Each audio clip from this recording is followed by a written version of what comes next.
Olá pessoal, espero que todos vocês estejam bem. Na nossa conversa de hoje vamos falar sobre teste de hipóteses. Bom, então nós acabamos de aprender a definir o que é a minha hipótese nula, o que é a minha hipótese alternativa. Então vamos aprender agora o que eu prossigo com a construção do meu teste de hipótese.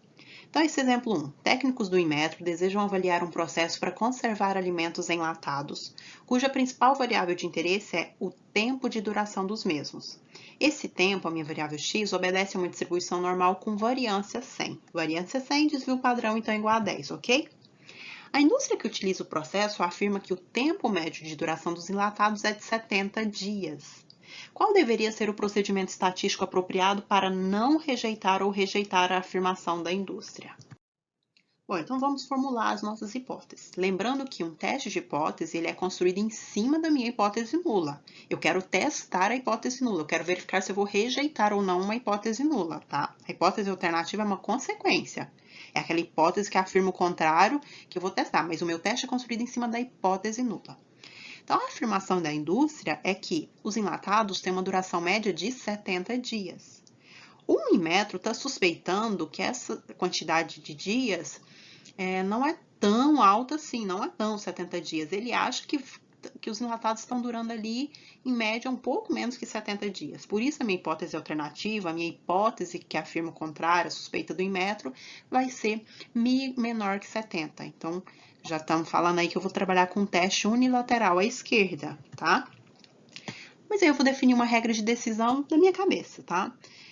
Vou retirar uma amostra, vou no supermercado, pegar 25 latas e digo assim, vou rejeitar essa média, essa afirmação da indústria, se a minha média amostral dessas 25 latas for menor do que 65. Bom, qual é a probabilidade de, a partir dessa regra de decisão, eu estar cometendo o erro tipo 1? Lembrando que o erro tipo 1 é aquele que eu sempre vou controlar, que eu sempre vou ter o cuidado em estar controlando, tá? Então, aqui eu tenho alfa é igual à probabilidade de acontecer o erro tipo 1, que é igual à probabilidade de rejeitar H0, dado que H0 é verdadeiro. Rejeitar H0, então, nesse caso aqui, da minha regra de decisão, é dizer que o x barra é menor que 65, dado H0 verdadeiro mi igual a 70.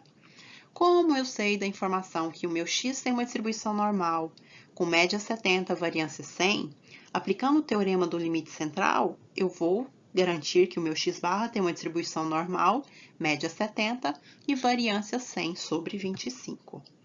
Então, eu fui lá, vou fazer a transformação da minha variável x barra para z. Então, dado que mi é igual a 70, então faço os meus cálculos aqui da minha transformação igual a gente tinha antes. Substituo o meu x barra é o 65, a média mi é 70. Aqui o meu erro amostral é 10 sobre raiz de 25. Quando eu faço essa conta, eu tenho que encontrar, então, qual a probabilidade do meu z ser menor que 2,5. Vou lá na minha tabela da normal padrão, vou encontrar o respectivo valor de 0,0054. Portanto, a probabilidade de se cometer o erro tipo 1, dado essa regra de decisão 1 que eu tirei da minha cabeça, é alfa igual a 0,0054.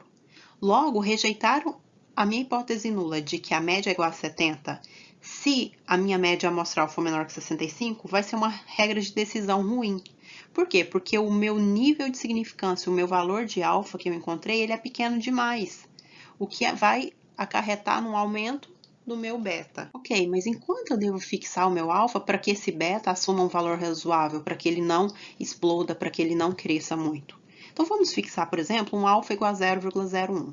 E aí eu vou poder definir qual uma regra de decisão que eu adoto para rejeitar ou não o meu H0.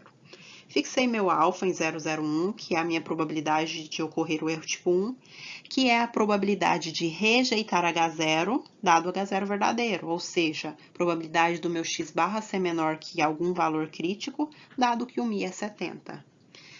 A partir daqui, o que eu estou fazendo? Dentro do meu cálculo de probabilidade, eu faço a minha transformação do x barra para z.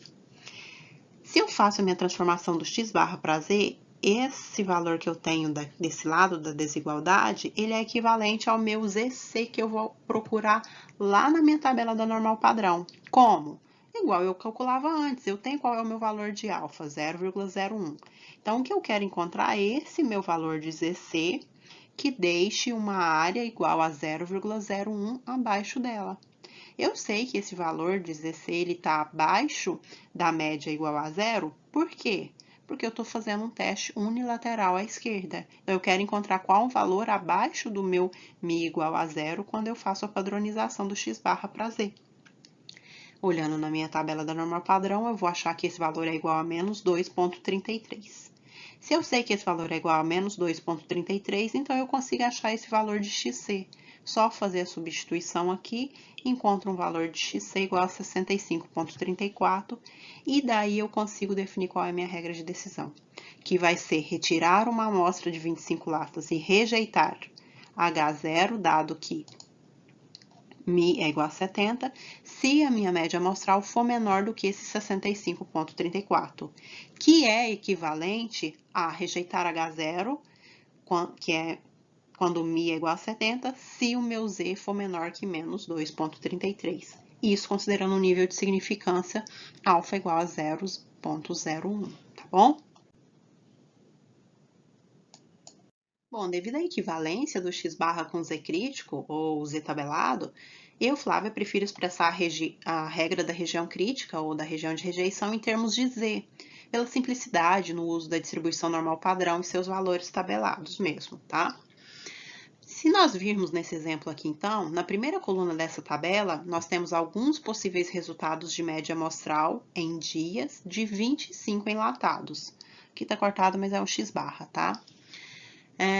Em uma amostra, então, nós obtivemos um x barra igual a 62 dias, sem qualquer alteração dos enlatados, que é equivalente, em termos de z, a um valor de z igual a menos 4. Isso quando eu estou fixando meu alfa em 1%, tá? Nessa terceira coluna, o que a gente vai ter? Eu desenho aqui para vocês a curva da normal padrão e defini, então, a região de rejeição de H0 conforme nós estabelecemos anteriormente, com alfa igual a 1% e a região de rejeição de H0 sendo todos os possíveis valores que caem abaixo desse menos 2,33. Nesse caso, então, como que eu vou concluir? Eu vou rejeitar a minha hipótese nula de mi igual a 70? O que eu tenho que pegar? Eu tenho que pegar o meu valor de z e verificar onde que ele cai. Se ele cai na minha região de rejeição de H0 ou na região de não rejeição de H0. Menos 4 caiu aqui, na região de rejeição de H0. Portanto, para essa minha primeira linha de observações, sim, eu vou rejeitar H0. Agora, se eu tivesse obtido uma amostra, as 25 latas, uma média amostral igual a 64, que é equivalente a um z igual a menos 3, eu vou verificar onde que esse valor menos 3 cai no meu gráfico, na minha distribuição amostral. Cai na região de rejeição ou de não rejeição? Bom, menos 3 caiu aqui, na região de rejeição de H0. Então, nessa minha segunda consideração, também rejeito o meu H0. Outra situação seria, a partir de 25 latas, eu obtivesse uma média amostral de 67 dias de duração dos meus enlatados, que seria equivalente a um z igual a menos 1,5. Agora, esse valor de z menos 1,5, ele caiu aqui na região de não rejeição de H0. Então, nessa situação, eu não rejeitaria H0. Da mesma forma que, considerando a média amostral igual a 70, em que o z é igual a zero, eu também cairia na minha região de não rejeição de H0 e, portanto, não rejeitaria a minha hipótese nula. Isso tudo considerando um alfa igual a 1%, tá, pessoal? Bom, então nós vimos como construir um teste de hipótese. E para realizar ele, a partir de agora, basta que nós sigamos esses 5 passos que eu deixo aqui para vocês, tá? O primeiro passo é formular as hipóteses. Define lá quem é H0 e H1. Nós já vimos técnicas, táticas, para poder definir isso de forma correta. Daí eu tenho que estabelecer qual é a estatística do meu teste. Então, isso tem a ver com qual parâmetro que eu estou construindo um teste de hipótese, tá? Vou fixar o nível de significância de alfa, geralmente 5 ou 1%, para poder estabelecer, então, a minha região crítica, a minha região de rejeição de H0. Então, lembrem-se, gente, sempre construa a sua distribuição amostral, marque o ponto, veja se o seu teste é bilateral ou é unilateral, para você poder procurar qual, então, é o ponto crítico que vai definir ali a sua zona, a sua região de rejeição ou não rejeição de H0, tá? Depois disso, eu vou calcular, então, o valor da estatística do teste, utilizando as observações da minha amostra. Então, eu vou obter o Z calculado ou T calculado, onde eu substituo os valores da minha amostra. Para verificar se vai cair esse valor calculado na região de rejeição ou na região de não rejeição, para então concluir a partir da regra de decisão a seguir. Então, aqui eu construí, né, a minha distribuição amostral. Nesse caso, estou trabalhando aqui com teste bilateral, então eu tenho definido nos extremos as minhas regiões críticas, minhas regiões de rejeição. Daí, se o valor da estatística do teste, aquele valor calculado a partir dos meus dados amostrais que eu obtiver, se ele cair na região crítica, então eu rejeito o H0. Ou seja, posso dizer que existe uma forte evidência para a falsidade, né, do que eu tenho estipulado na minha H0. Ao contrário disso, quando eu não rejeitar H0, então eu digo que não houve evidência amostral significativa para que permita essa minha rejeição de H0. É uma discussão aí na área de estatística, em alguns livros vocês vão ver até o pessoal utilizando, eu aceito H0, mas aceitar é algo muito forte, a gente prefere falar em ou rejeita ou não rejeita. Na verdade, há indícios para rejeitar ou há evidências para não rejeitar, tá? Então, com a conclusão, não rejeitar H0, a hipótese nula não pode ser rejeitada. Quando mandar rejeitar H0, temos evidências estatísticas para rejeitá-la com um risco conhecido, com alfa. Por quê? Porque eu fixei qual o alfa durante todo o processo aí de construção do meu teste de hipótese. Bom, pessoal, então agora eu trago para vocês um exemplo de teste de hipóteses bilateral. Vamos supor que o peso dos famosos saquinhos de chocolates M&M's tenha uma distribuição segundo o modelo normal. Então, a variável x, que é o peso, tem uma distribuição normal, com média igual a 52 gramas e desvio padrão igual a 0,8. Então, aqui, o meu 0,8 elevado ao quadrado equivale à variância, tá? A indústria Mars, que é a fabricante dos chocolates M&M's, ela tem o objetivo de verificar se o peso do conteúdo dentro das embalagens de M&M's satisfazem o controle de qualidade, sem trazer prejuízo para o cliente nem para a indústria. Então, essa informação que nos garante que o nosso teste de hipótese vai ser bilateral. Por quê? Quando que traria prejuízo para o cliente? Se a média dos saquinhos tivesse um valor, um peso menor do que 52 gramas. E quando que traria prejuízo para a indústria? Se esses saquinhos tivessem um peso maior do que 52 gramas, para a indústria ia ser ruim, ela ia estar, fabricando muito mais do que deveria, do que é informado que contém dentro dos saquinhos. Nesse experimento, ele foi feito em outras turmas aí de probabilidade e estatística e nós utilizamos 8 saquinhos M&M's para poder fazer as contagens utilizadas na construção do nosso teste de hipótese. Então, primeira etapa, o que nós vamos fazer? Formular as minhas hipóteses. Então, hipótese nula. A embalagem de M&M possui 52 gramas. A nossa hipótese que contém a igualdade, o que foi informado pela empresa, versus a embalagem de M&M não pesa 52 gramas. Prejuízo para a empresa seria, então, aqui o meu x barra maior que 52, prejuízo para o cliente, o meu x barra menor do que 52. Defini as minhas hipóteses em termos de números, né, o mi igual a 52, e a hipótese alternativa em que o mi é diferente de 52. Sabemos que o x tem a distribuição normal com média 52 e variância 0,64, então nós vamos utilizar aqui a minha estatística z, definir meu segundo passo do teste de hipótese. Terceiro passo é estabelecer a minha região crítica, aquela região de rejeição para o meu teste de hipótese bilateral para a média. Então, eu tenho que definir qual é esse valor aqui e esse valor que está sendo usado como limite para diferenciar a região de rejeição de não rejeição.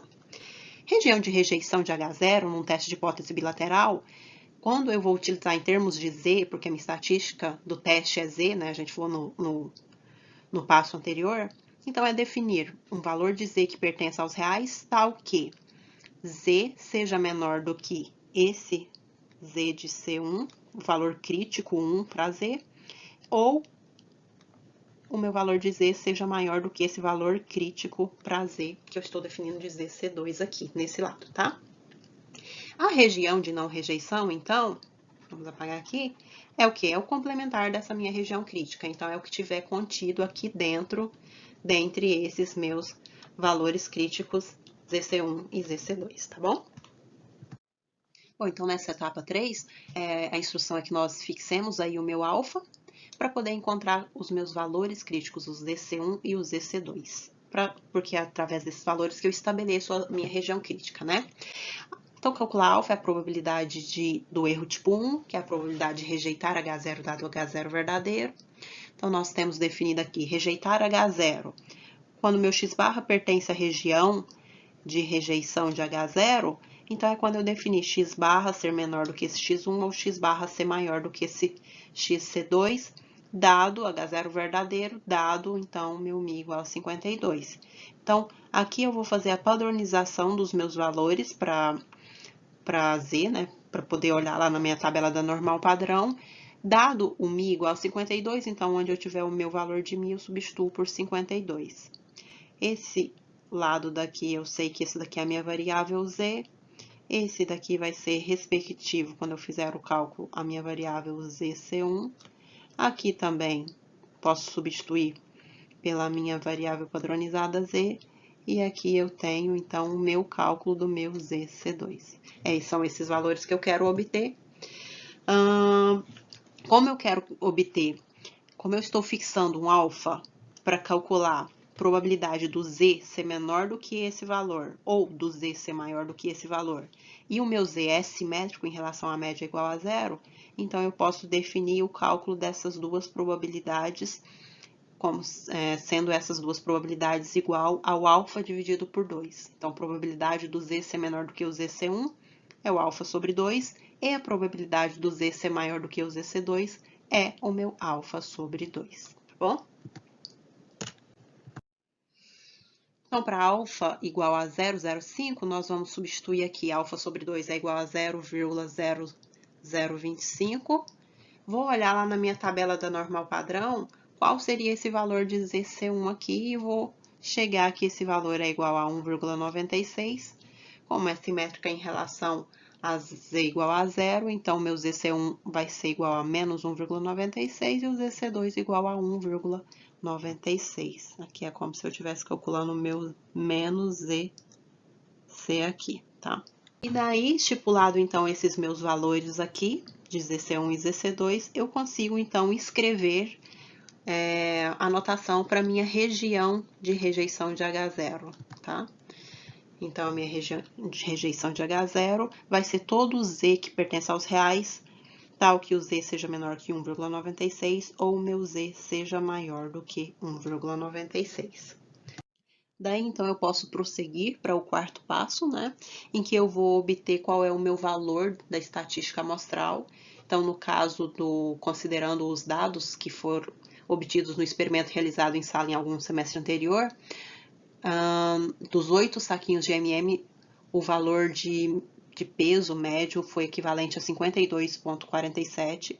Quando a gente faz essa transformação de x barra para Z, fiz essas contas aqui, então, e obtive um Z observado igual a 1,66. Daí, com esse valor de Z observado, ou Z calculado, tá?